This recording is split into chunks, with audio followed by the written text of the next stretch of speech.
ආයුබෝවන් ඔයාලට මම අද ඔයාලට ගෙනාවේ උත්සව සමයට හදා ගන්න පුළුවන් වෙනස්ම විදිහේ අතුරුපසක්. මේක කන්නත් පුළුවන් බොන්නත් පුළුවන්.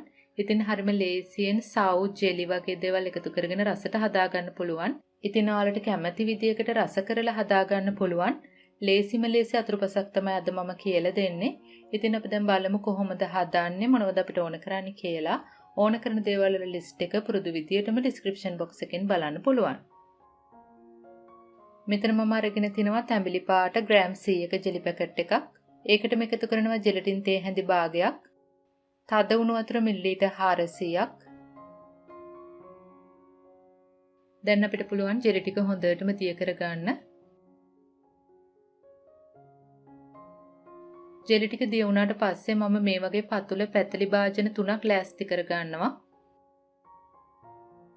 දැන් අපිට පුළුවන් අපේ ජෙලි ටික සමාන කොටස් 3කට බෙදා ගන්න.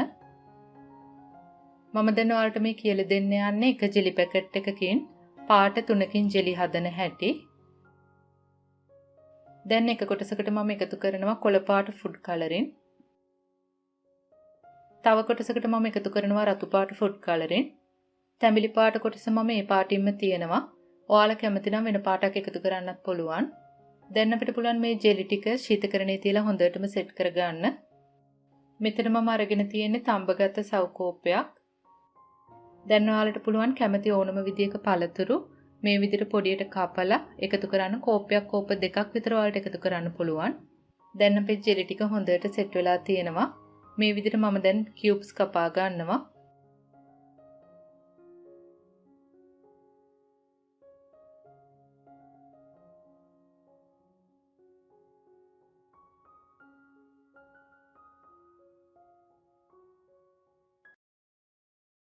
දැන් සව් ටිකටම ජෙලි ටිකත් එකතු කරන්න.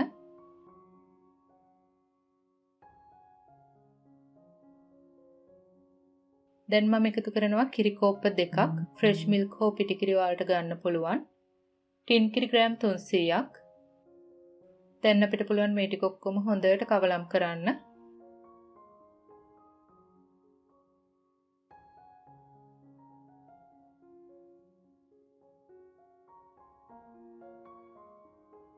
අනිවාර්යයෙන්ම ඔයාලා ලුණු පිංච් එකක් එකතු කරන්න.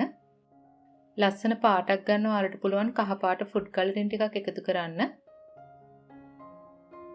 දැන් කැමති නම් ශීතකරණයේ පැය කිහිපයක් තියලා ගන්නත් පුළුවන්. එහෙම නැත්නම් මෙහෙමම පිළිගන්වන්නත් පුළුවන්.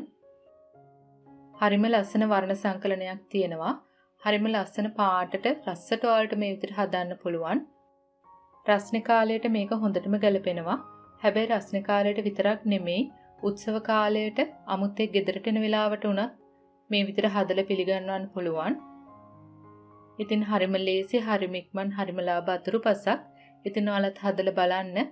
මේ වීඩියෝ එක ගැන ඔයාලගේ අදහස් තියෙනවා නම් පහලින් කමෙන්ට් එකක් දාන්න. අපි ආයෙත් මේ වගේම රසබර වීඩියෝ එකකින් හමු වෙමු. එතකන් ඔයාලට සුබ දවසක්. ස්තුතියි.